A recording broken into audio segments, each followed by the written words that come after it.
the producers that are just getting into it, or like maybe somebody who just wants to direct a film, never really directed a film, and maybe a producer is his first film, right?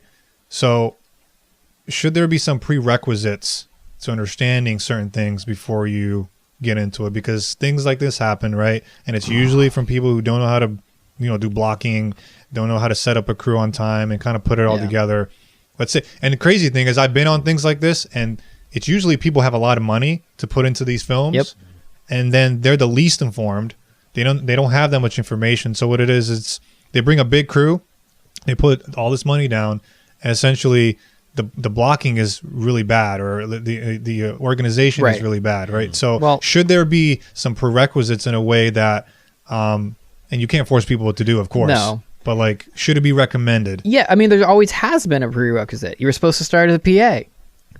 Right. That's always been a thing. It's been known. It's been understood that you're supposed to start as a production assistant and work your way up. I think we're in a generation where filmmaking got cheaper because of iPhones type concepts, where like suddenly, like even prosumers, the fact that I can have a cinema camera for a couple grand was never possible.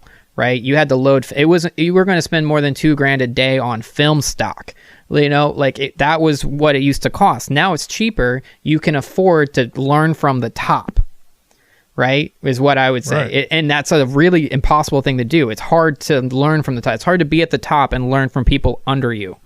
Generally, you're supposed to be under somebody, an apprentice in some way, to learn what they know and then grow your way up. But if you're starting from the top, and most of the people that are starting from the top have these massive egos because they are the money. Right. They are the, I'm the director, I'm the this, I'm the that. I want to be in it too. How many directors want to be in their movie cameo because they saw Tarantino do it? Tarantino had to earn his way through Hollywood. Okay. You're not Tarantino just because, your dad has a construction company. Like, so it's hard to learn your way from the top, but it's become so affordable to be at the top early. Yeah. And I was going to say that, maybe it's not even just the fact that some people get into the camera work or the cinematography and all that. Like sometimes you'll get people that, like you're saying, the egotistical aspect of it is they'll kick off a director or assistant director and then just run it themselves as producers. So now you're producing it. Now you're trying to be the director and you're being some sort of coordinator, right? So in that essence, it's an egotistical thing because it's saying I'm going to cut cost. I'm going to do it because they don't have my vision. It's actually, you have to entrust somebody below you to be able to handle your production the way they're supposed to be. And part of that is again, we go back to the balancing thing. Are you willing to sacrifice like how much you're going to pay? Are you going to pay a little extra to find somebody who's knowledgeable as being your second producer or whatever? Or can you be patient about it? Right.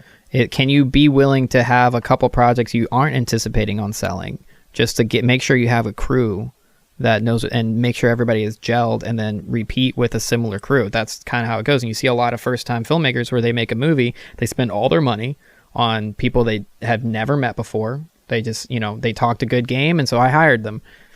No, nobody does that. Everything in the industry is referral, right? So if you don't have a base connection of filmmakers that are in your circles, you don't know who to trust when they say, oh yeah, I can do that for you. You had to do pickups for a feature, because the guy before was goofing, basically. Like, it was not solid footage. It was very, very mediocre, very videographer type content. But then you have to come in and do good content, and it's just going to get mixed in with theirs. Right. What are you going to do? Less better content? Yeah. Are you going to try to match the crappy stuff? Yeah, and then your name's on it. So at that point, it's not really. Yeah. But yeah, like what he's saying, there was a film that we were working on, and somebody had already started it kind of halfway, and it didn't look as good. So we came in, we did our own thing, we did lighting and everything, and now they're piecing this together without reshooting all this. You don't match at all, but they have to roll with it. You have to roll it. You spent the money. It's in the can, Yeah. I hear you. Yeah. So sometimes it's just, I think, I can't tell people to have a prerequisite. You can do whatever you want, but in essence, I think it should be, you should really get yourself knowledgeable with filmmaking, because you're going to spend a lot of money. You're going to lose a lot of money if you don't know what you're doing. Yeah. Or you got stupid lucky and then you'll never learn anything. What type of advice you got for the upcoming filmmakers? Work under people. Yeah. Somebody knows something you don't. Somebody knows something I don't. Do not be the smartest person in the room. Find somebody that knows something that you don't, and just sit there and witness. And being available for that is the only way to do it.